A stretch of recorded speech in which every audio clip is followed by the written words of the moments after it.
Hello and welcome to another episode of PPC Town Hall. My name is Fred Vallaeys. I'm your host. I'm also co-founder and CEO at Optimizer. Today I have a very special guest, a good old friend from my days at Google, Sharon Park. She's the founder of Sage Digi, an agency. And I thought it'd be really helpful to bring her into the studio today and hear a little bit more about what that process was like of her founding her own agency, what it did for her to have worked at Google before, how she thinks about growing the agency, and what are some of the risks in this world of digital and generative AI, and is that changing how agencies operate and how they are successful? So, with that, let's get rolling with today's episode of PPC Town Hall. Sharon, welcome to the show. Good to have you here. Fred, we're back together again. That's right. How Great many to years be ago here. was that? I don't even know. 10? Yeah. Well, I 10 left plus? Google, 12 years ago. So I left in 2012. What years were you at Google? I went there twice, but my final stint there was 2018. So it's been a while now. Time is flying. Yeah, time does fly. I looked younger. You look the same. You look good. Yeah, well, I just colored my hair, so that's why. Yes. Well, I actually started dyeing it a little bit as well. So now instead of gray, it looks blonde. It's a little strange. The California beach babe. That's right. Oh, thanks. Somebody called me a babe. Um, all right, and now I'm blushing. So Sharon, tell us about your background at Google and what did you do in your first stint, and how might that be relevant to the people listening today who are all in PPC? Yeah, early on at Google, this is back in 2006 now, I answered the 866 hotline. So thank you for calling Google. How can I help you? Everyone from businesses that spend $9 a day to businesses like Zappos, Pandora. At that time, they were tiny startups and they wanted to learn how to scale up to $100,000 campaigns. They came in off the 866 hotline. I would service them, build campaigns for them, and help them to grow. And if they're really big, we'd throw them over the fence to at that time, direct DSO, right? We throw them over the fence to the DSO team. Exactly. Google at the time was split into two organizations. Sharon and I were part of what was called OSO, online sales and operations, and it meant online because it was really a self-service platform. So if you were a smallish advertiser, you'd have to set up your own ads, log into the system, do everything yourself. But then if we made you successful enough, or you started with a lot of money, or you were a named account, then you'd fall under the direct sales organization, and they'd have a lot more hand holding. But Sharon, I find this interesting when you say like they were spending 100,000. I mean, I know the answer, but are we talking like 100,000 a day? Yeah, 100,000 a day. Businesses like Zappos, they were very well funded at that time. They were experimenting a new business model, which is selling shoes through the internet, which nobody thought would work, but it did. And they really needed to scale up customer acquisitions. And so they were ready to spend. I was shocked. At that time, I was in my young 20s. So I was shocked by these numbers. I would ask, are you sure? I think other huge names came in through the 866 hotline. Microsoft came in through 866. Um, Obama, Obama came in through 866. Did you talk to So yeah, Obama himself? yes. I talked to his peon, who at that time wanted to build a GDN strategy, one of the largest GDN campaigns that had ever been built at that time. I don't even think it was called GDN yet. It was called GCN, the Content Network. Hmm. And after building those campaigns and watching the returns, I felt I knew that he would be president. I hadn't seen any campaign behave like that before. And so we did a lot of creative testing. We had Michelle's picture, we had their dog's picture, the girls, the family portrait, everything. And they had incredible returns, mainly from small donors. But they came in off the 866 hotline.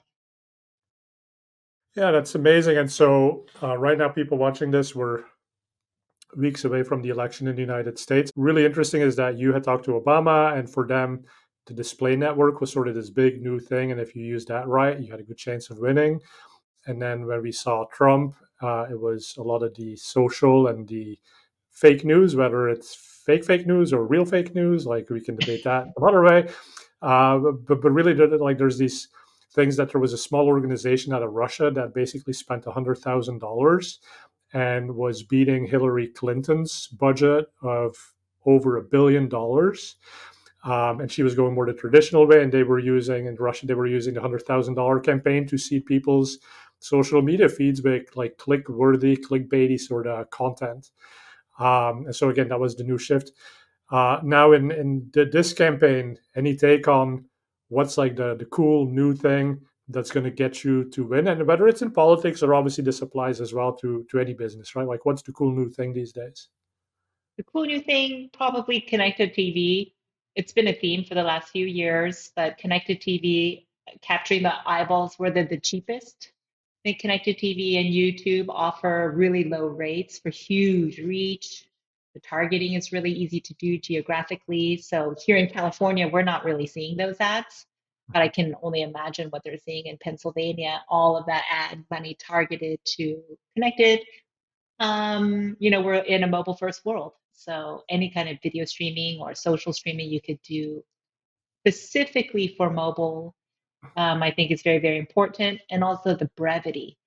People's attention spans have gotten even shorter. Mhm. So 5-second ads are just, I mean, they're not unheard of, right? 5 seconds, you could say a lot in 5 seconds. So we're Yeah, seeing a lot of really short commercials coming out. yeah. I mean, personal story. So I was watching a YouTube video. I think it was actually YouTube TV last week with my son, and a brief ad popped up for Ringling Brothers, Barnum and Bailey, the circus, Those guys are still and around. they are still around. And Wow. they don't have animals, and it's a completely different circus. But the gist of the ad was, hey, listen, we're in town this week, and it's a whole new show. And I was like, yeah, okay. So then I went and looked at the website, and it's kind of like America's Got Talent with acts from all over the world, and a lot of songs and dancing and just really fun. But yeah, that 5 seconds was enough for me to be like, yeah, let me check it out. We bought tickets, and 2 days later, we were at the circus. Really enjoyed it. And like you said, right, it doesn't have to be. I mean, we've been so conditioned to these 30-second commercials and like the traditional TV where it's 23 minutes of content for 7 minutes of ads. It doesn't have to be that way. Like if you can get your message out quicker, do it.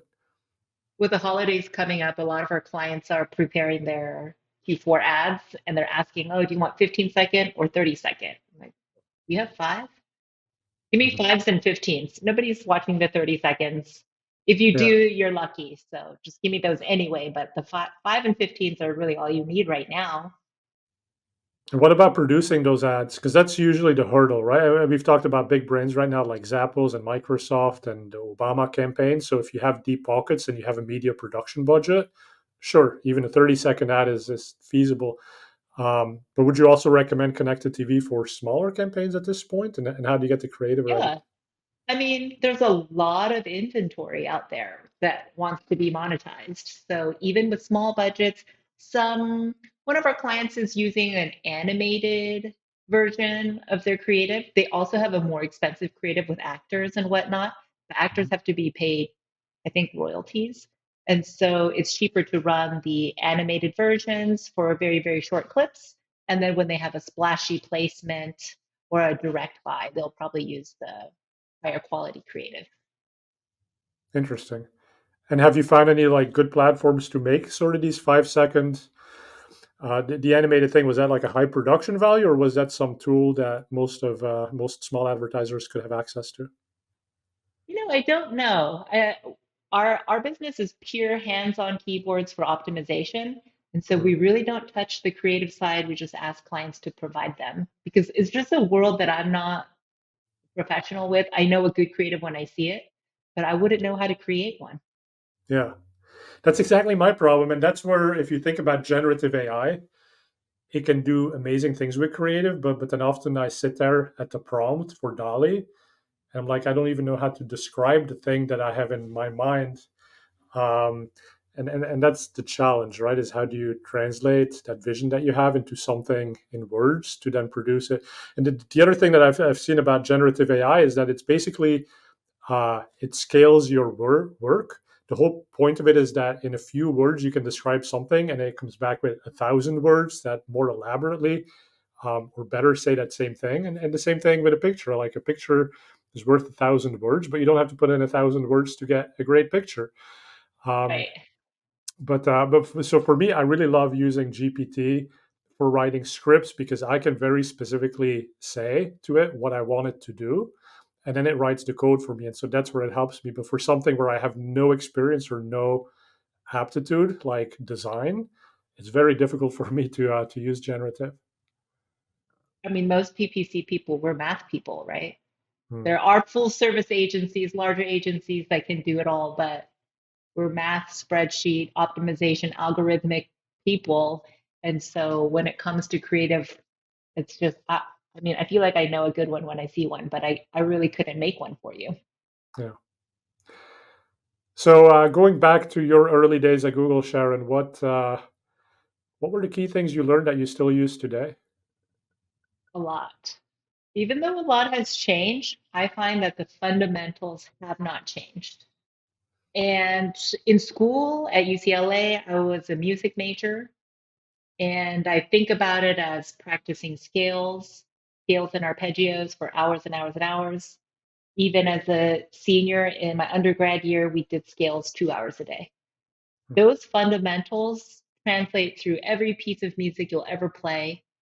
When I think about the early days at Google, we were building tremendous volumes of campaigns at a level where I don't think very many agencies could compare, maybe just huge agencies like the top five or whatnot. But the volume of work that Google needed out of us created an opportunity for us to practice a lot of different techniques. I really couldn't even count how many campaigns, but I think in terms of ad spend managed, it was in the billions. And we could see patterns over courses of months and years. You can see patterns of what structure works, what structure doesn't work. Right now, someone on my team, Mike Pierce, he and I were at Google at the same time, along with Kamal Taylor. He was there too, way back when. Even if the three of us are not speaking to one another, it is scary how similar we'll approach a build, how granular, how broken out, how the ad copy is structured. Those principles, I don't think have changed that much. And so making sure that you're building for that high quality score factor is very, very important. And I think will remain important into the future. So you got your chops at Google, but then something compelled you to start your own agency. So talk us through what happened. It was a reorg actually. I had been dreaming. My family were entrepreneurial, so I had been dreaming of one day leaving and starting my own business. And the target can move. Oh, if I save $100,000, then I'll be safe, and then I could start a business. Then I'm like, oh, maybe 200. I don't know. Maybe I need more. The target always kept moving. Over a decade passed. I stayed with Google, but there was a reorg. That morning, actually, I had a dream that I would quit the company. And then when I came into the office, like, ooh, did you hear? I'm like, no, I didn't hear. Like, okay, your position was eliminated. So you could either take this layoff package or you can apply for a new job.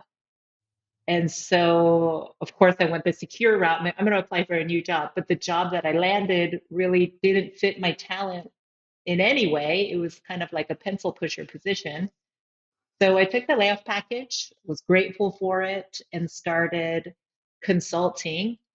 I didn't even know what consulting meant, but someone said, try consulting. You could do very well there, teaching people how to do PPC or running some PPC for small businesses. So that's really how Sage was born. And so, how did it transition from consulting to an agency? Consulting, I think, widely is done on an hourly basis. And I just really couldn't think of a number that would be good enough that a market would accept. Like, they're like, how much do you charge per hour? I'd love to say 550. But that's not really going to be competitive with PPC. Like, I think Hmm. right now people are maybe 150, something like that. And so I began to think about retainer-based clients and how that would offer me a lot of stability and offer them a lot of flexibility. You could scale up your spend quite a bit. Doesn't mean I'll charge you more. And so I did an experiment and put and pitched someone on a retainer-based basis. They were a small startup at that time, but they were closing a large round of funding. And so they signed and said yes, to my astonishment. And I got my first larger client. They were happy with the model. They actually signed a 3-year contract after working together for a few months. And so that was the model that I began to build the business on. Long-term contracts with with good retainers. So that's the financial model. From a marketing and pitching yourself model, obviously you've got the Google background, which helps. But what are the other things that you bring in to make your agency and Sage Digi look more compelling? I think we're a very senior team. And so on average, sages have 17 years of experience. And it's mainly because I'm not like the best manager in the world, so I can't coach like a youngster to like get really good. I just want to know, like, do you know how to do this very, very well? And can I trust this client in your hands? Yes or no? Give my employees some tests. If they pass, then they're in. We have a very senior team, so which means they bring a lot of experience to the table, and we challenge assumptions that our clients make. Like if we had 160% ROAS, we'll be good. Like before or after agency fees. Mhm. We'll ask them, are you sure? How do you know this? Because I looked at your CRM setup and it doesn't support that number. So having a senior team, they're a little bit more comfortable challenging the folks in the room and really driving to a true answer of like, where does performance need to be? And once we reach that, what are the opportunities to scale up? I think that's a pretty big differentiator compared with like other agencies that may have a large junior team and maybe a couple of seniors that help and support and grow that talent. Right. And as a senior team, you just have more of that confidence to ask those hard questions that, a more junior team just get steamrolled a little bit. Very Yeah, interesting. and yeah, and we want to make sure because if we're not sure, then sooner or later we'll be fired. And so, the CFO is going to come marching into the room and say, "Hey, 160 isn't good." Okay, but your team told us so. They're like, yeah, sorry. And so we just have to keep pushing and make sure that what we're optimizing towards is the correct metric. Yeah. I mean, one of my favorite stories was the agency that had 160% ROAS target. And after 6 months, they were asked, "So why did you have a 160% ROAS target? Like, what business metrics support it?" And we're like, "Well, the last agency did 150, and the client came to us and said, we need to do better. So make it 160." The agency got fired though. Yeah, exactly. And exactly. They all got fired at that point.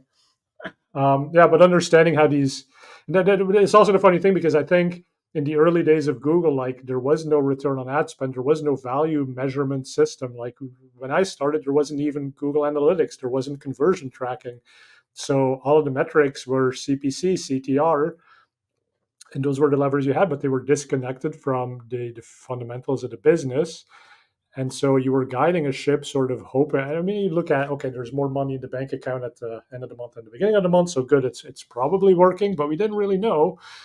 And now that we have these better measurements, but we have to acknowledge they're still disconnected in some way from the business, right? And even ROAS, like, is that a Mhm. profitability metric? Well, sure, it can be if you make it. So if you feed in the correct value that supports your profits, but if it's just like the basket value without taking into account margins, then it's not a profit metric, and you could have the most amazing ROAS in the world and still lose tons of money for your business because it's a PPC metric. It's not a business metric. Yeah, yeah. It's amazing how far measurement has come, but how many holes still exist within most businesses on measurement and trying to understand the efficacy of all of their different media channels.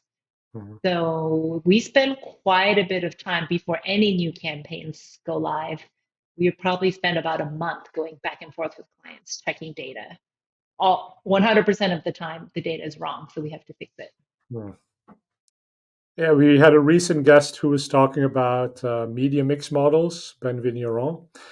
And is that something that you use? Because when I mean, even in my business, right? I do a lot of conferences. We make a lot of brand investments, and ultimately, these are the less measurable things in a traditional PPC sense.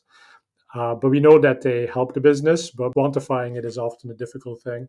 And so when you look at those bigger clients that you have who are connected TV is somewhat measurable, at least like in that because it is connected. But in terms of the business results, there's a disconnect, right? Because cookies get dropped, we're increasingly being more private, third-party cookies going away. So how do you connect all the dots in those bigger organizations that have investments across different media?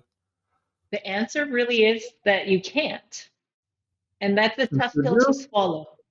I mean, in performance marketing, we can measure a lot, especially singular platform like Google. You can, it's pretty clear what the performance is like. Then you can smush together all of your other channels and your upper funnel campaigns and build averages. But I have not seen a single platform that can definitively measure and deduplicate where conversions are coming from. One of our customers use Marketo, very advanced measurement capabilities, but still the question of deduping, it really isn't possible until advanced customers start building data lakes, assigning user IDs, and then you can deduplicate who has come in through which door. Even then, there is a margin for error. So one theme that's coming up a little bit more Mm. is that maybe we're over measuring things. Um, just because we've conditioned and we've had these it's almost like the technology's out there, so let's use it, but it doesn't always tell us the full picture and the right answer, right? And I think you just sort of alluded to it in the fact that there's duplication of conversion across different channels, but each channel is fighting to get that conversion data because it means a bigger investment in Google, a bigger investment in Meta, and at the end of the day the business is just like using all this data to make the wrong decisions. So do you ever get the sense that we've gone down this path of data too far and that we should reel it back in? Well, yeah, and it's, I mean, I could cry about it and say it's not fair because the same advertiser that's hounding me for metrics and perfect data is running a billboard. So I'm like, hey, maybe you could give me some of that billboard love too. But it's just the world that we live in, sitting at the bottom of the funnel. Yes, we push our advertisers to think of the full funnel. Rarely it happens, but sitting at the bottom of the funnel, it's the standard that I'm held to. And so we aim to do a very, very good job there. And then there will be other channels. Like we'd also like to run a brand lift study on YouTube. Like, okay, so you know that the metric there is eyeballs, right? Like, oh no, no, but we want you to give us ROAS. Okay, so that's not a brand lift study. Mhm. Yeah. Now let's talk about generative AI Oof. and in performance marketing and being accountable to sort of the bottom of the funnel and the actual transaction.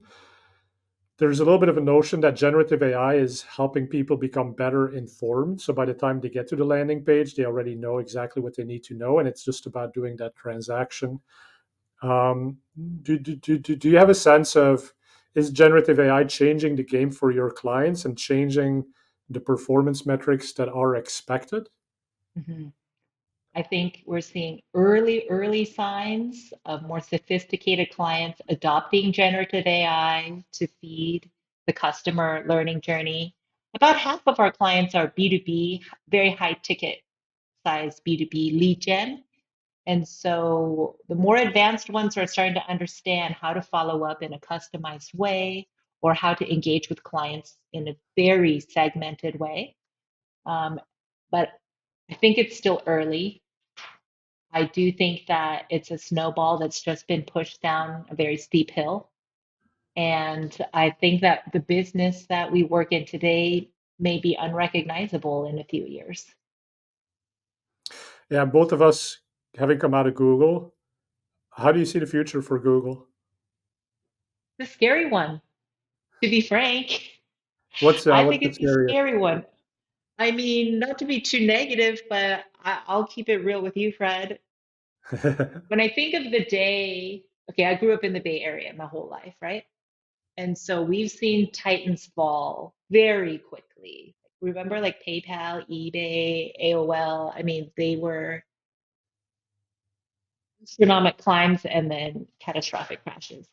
Google Yeah. has been a Titan for a very long time, probably about double the amount of time that's normal for a Bay Area Silicon Valley giant. I think their day is coming for a few different reasons. One, they're probably too big to move fast. It's just kind of like as you approach the speed of light, you get too much mass. Two, I think Google's fall really isn't like, okay, search is over. I think Google's fall may come at that first earnings call where they say, traffic has declined by X% for the first time. And we're moving to a world now that's less browser dependent. Like people are talking to Siri or Alexa or Google through their phones, but there is no like Chrome experience. There's no Firefox experience. And so, how will the ad be served? Someone said audio ads or whatnot, but that would be so annoying if you ask Google, what's the temperature going to be? And they're like, here, first listen to this ad. So, I'm not sure. The answer is I'm not sure, but I do think that the writing is somewhat on the. Yeah, the writing is on the wall. Yeah, makes sense. What do And you I think? think, I mean, I know it's your yeah, podcast, but I'm going to ask you some questions. What do you think? I agree with you. I mean, I think the world is fundamentally changing, and this is the first time in 20 years that I think there is a better user experience to finding information than what Google offers.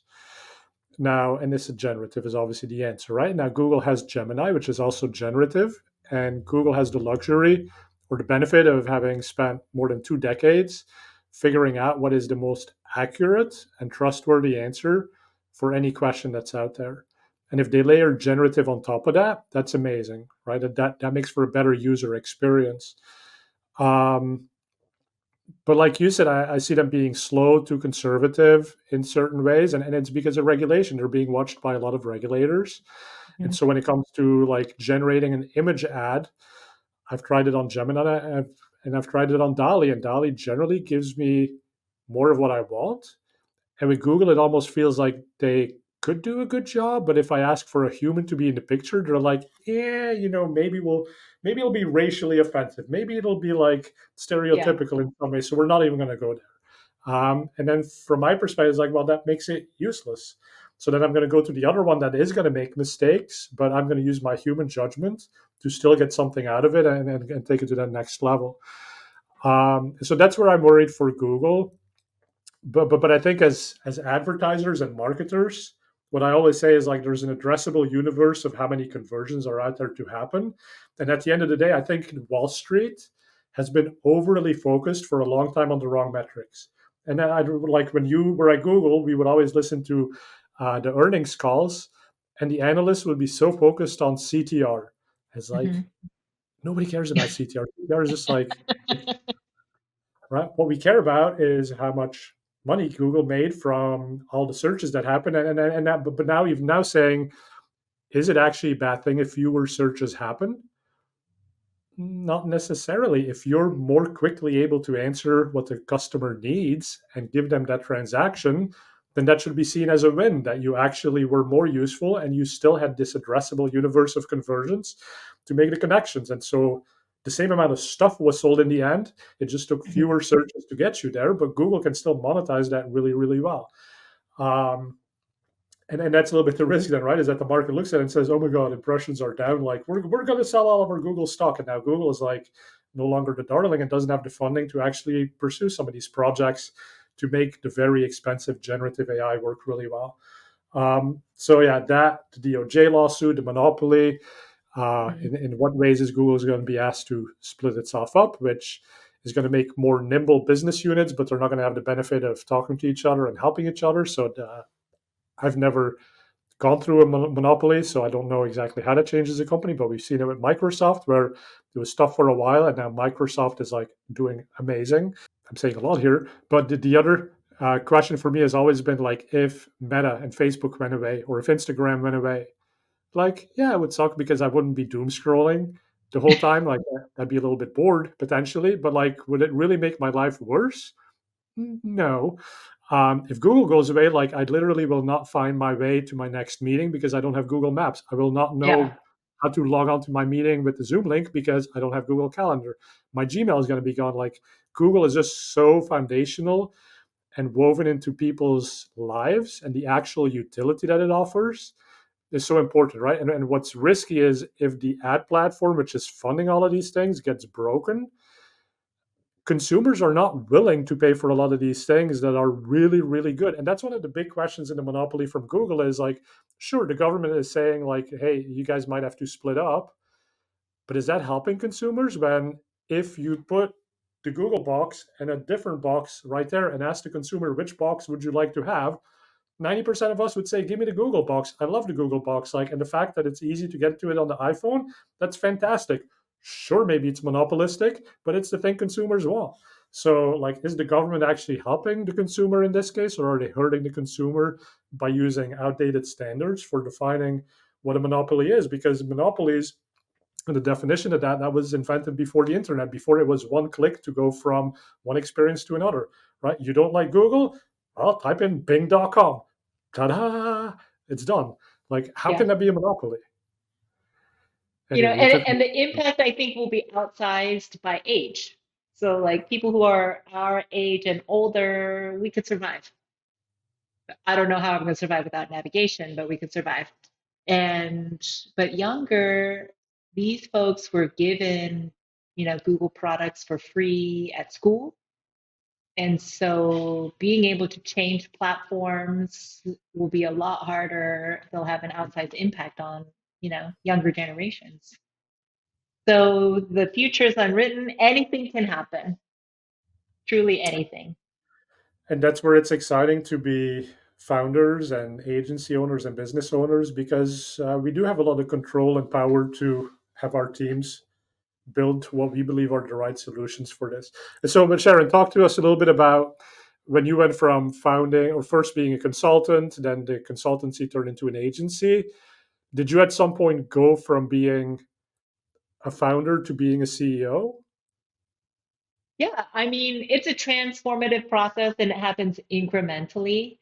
But today, I have a team of 5 full-time employees, 5 part-time employees, a lot of people to be responsible for. I think that a CEO has to look further into the future and be 5 steps ahead of the others and make sure that my team's going to be taken care of, both financially and in terms of positioning our company. I think a CEO will largely leave the day to day and think more about, okay, how's my business being positioned? Is our pricing correct? What's our financial future? Learned a lot about finance over the last few Mm. years.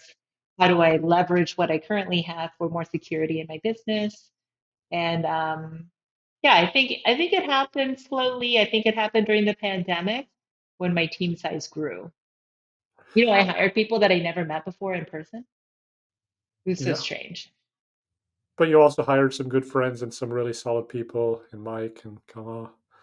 Yeah, yeah. Um, now, obviously, there's a lot of responsibility there to your team, right? And you want to provide them a great career path, money to support their families. Like these are all critically important things. With generative AI, part of the thing that Sam Altman has said, and I keep repeating this in this show, so apologies for those of you who've heard it before, but he said 95% of marketers will lose their jobs due to generative AI in the next 5 years. So I always thought, I don't see that happening necessarily, in part because GPT is inexpensive enough, even the paid version, that I see it as an additive, right? I want to have great people and have them have the best tools, and together they're going to outperform the tool by itself or a human by itself. Now, uh, Strawberry is the next model of GPT, which is purported to be at least 10x better, but also $2,000 per month on a subscription. That's the rumor; it hasn't been confirmed. And that got me thinking. Like as a CEO, now the question to me is no longer, hey, do you want to pay $30 per user to have GPT? But the question has become, do I hire another staff for 2,000 a month, or do I pay the $2,000 subscription? Now, I think that'd be a stupid But question. who can you hire for 2,000 a month? Let me meet them. Yeah, no, and that's a fair point. So in the Bay Area, you certainly can't, but you could hire a content writer in the Philippines for about $1,500 a month. Hmm. Um, and so I would say, well, but definitely I'm going to hire the human, right? But you also have to kind of think GPT is not stupid, right? If they're going to charge $2,000, like there must be something so good about it that it actually does human level work. But think back 2 years ago, like none of us even foresaw that Chat GPT would be as good as it was even back then. So for us to say like there's no way that it could be worth $2,000, like I think that's short sighted. I think it could actually be worth $2,000, and we legitimately have to change the decision from human or machine because they're equal. And sure, if I can afford both, that's still going to be better, but the decision has sort of changed. Like, how do you think about that and the generative and humans versus humans together with humans? Like, how does it work in your mind? I'm freaked out. That's how that works out. When I first saw ChatGPT, I'm like, oh, this is strange. Does it know? I used it like 20, 30 times. Then Gemini was released, used that a bunch of times. And then I had a freak out meltdown because I could see progressing into the future and how quickly AI can self-improve. I know AI is dependent on human inputs, but it's almost, maybe I don't have the education or the expertise, but it's almost hard to imagine what it will be able to do in a year or two. Like you said, improvements don't come incremental. They're 10x improvements. People say the new iPhone is very, very impressive. I think we're seeing the infant stages of what Google has released. Really fun features for a phone, such as like, the photos or self-cropping. You remove people from the background and fill it in, but I think it's still early days. And so, as it pertains to the job market, the industrial revolution had a huge hit. I think the AI revolution will have a bigger one. Tips that I see for, people entering the job market or mid-career is like get familiar with these tools and learn how they play with each other. Because every Right. large company will be pressed by their board to push out AI features. Funding is very interested in AI-driven businesses. So your CRM, your ads platform, your measurement tools, all of those will have AI components that could potentially work together. And you, the human being, that's your value. You have to figure out how to make them play together and make them valuable for your business. And do you think there's an angle here where you said that coming out of Google, we were never trained to be creatives. We were more built to be spreadsheet users and data analysts and sort of very analytical in our approach. I think there's actually something to be said for GPT often does make mathematical mistakes, although that is getting much, much better. So that's a safety for our career, but at the same time, it's also something that seems like it could be programmed much Mm. more easily so than creativity. And creative comes in forms, right? So there's the creative of like, hey, I just need a picture of a man on a beach, and that's fine. But then there's like, how do you make it more compelling? How do you make it look um, amazing in a way that you said you and I we can't do it because we're not designers. But is that something where generative is going to struggle more? And so, what would you say to someone entering the PPC field? Like, where should they focus to maybe be more have longevity in the business? It's a great question. Longevity in the business is dependent on your ability to learn rapidly. So keep studying. When I graduated, this job didn't even exist. And so your ability to keep up with the market, test new things is very, very important. And to keep that beginner's mind of saying, what worked in the past may not work anymore, be willing to make changes fairly rapidly. They're going to be challenged, I think, to make changes faster than any other generation preceding. I think being more technical is very, very valuable. Like you said, we're spreadsheet people. We're likely liberal arts majors who are like really, really good at math also. But having an eye on what technically can happen for your business. The management team, they're not going to know. They're aged out. They're going to be Yeah. asking the experts, hey, what should we be doing? Give me some sound bites. What should I be telling the board? What can be automated? And give them examples. Like, hey, this is the creative that the AI spit out. Are you happy with it? Mm. I think the human eye, whether we deem ourselves creative or not, we can tell right away if an image is like off, Yeah. like that uncanny valley, like I know. something seems a bit off. And you can see already in some commercials, right? It's like, is this a real person? They look very plastic, but I think we can tell whether or not you're a creative by professional designation. Yeah. Just get familiar with what the AI is putting out there. Yeah. I like that advice. And we've always been in a field that's rapidly evolved. So you have to be willing to keep up with the change and be a leader and push the boundaries of what's possible. And that's how you set yourself apart. I agree. Sharon, let's do a couple of rapid fire questions. Everything you said so far has been fantastic and very helpful. But the first question, rapid fire, what's something you wished you knew before you got into marketing? I wish I knew. Okay, one, I didn't know what marketing was. Like I said, I'm a music major, and so I didn't even know what it was. But if I had known, in the early days, I wish that I had known that the recipe for success is a repeatable one. Because looking back, I reinvented the wheel way too many times. And communicating to our clients, sharing best practices like a playbook, a checklist. Wish I had known that because I would have created a lot more. But yeah, the recipe for success in PPC is a repeatable one. So um, I would have probably spent more time thinking about what the structure should be for our clients. Yeah, that makes sense. And you also gave the example about your days at Google. And over time, you learned that certain things just work better and turning that into a playbook and a recipe. So, next question, what is one common PPC myth that you would like to debunk? That anybody could do it is simply not true. You cannot train just anyone to do it, even though they're Google certified, even though they're a premier partner or what have you. Look for the people who've done it a lot. And yeah, there are best practices. There are a lot of like lessons and playbooks on how to do things well. But at the end of the day, it comes to pattern recognition, right? And there are just so many different levers and pulleys that you can adjust in PVC. But if you cannot recognize by instinct, which comes after thousands and thousands and thousands of hours of practice, that, hey, something feels off, then, I mean, you're not with an expert. And so I really don't think if it were my wallet, I wouldn't give it to someone unless they had 10,000 hours of practice. Great. What's one innovative way you've used AI?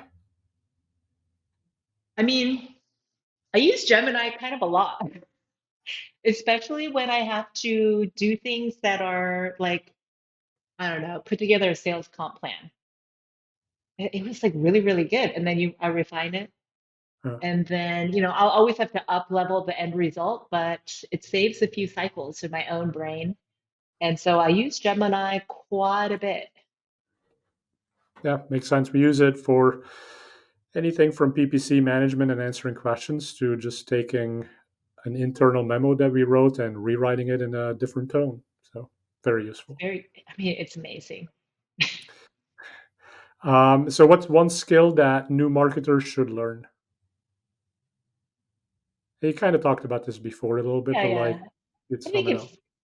it's a brand new marketer, there's just so much to learn. But I think understanding how the major platforms play with each other is important. Yeah, So how does HubSpot connect to Google? How does that end up connecting with the financial part of the business? And understanding how all of that measurement happens, I think will be foundational to a really, really good career. great. Well, Sharon, thank you so much for coming on the show and sharing a little bit about your background and how you got into an agency and what's worked well and how AI is impacting everything. If people want to learn more, obviously they can go to sagedigi.com and follow you on LinkedIn. Is there anything else you would like people to know? Use Optimizer. I use it all the time. I use it Thank you. all the time, especially for new pitches. stick that account in there, have Optimizer spit out the grades and say like, oh wow, you have like a lot of work to do on your negative keyword strategy. But for me to manually dig through that would take hours.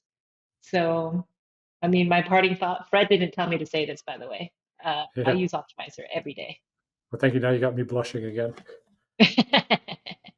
So, on that note, everybody, thank you for watching. This has been episode 99. Big number 100 is coming for the next episode. Really honored to have had Sharon Park on the show today. If you want to see more of these, please hit the subscribe button. We'll let you know when the next episodes are coming out. Thank you for watching, and we'll see you next time. Thank you.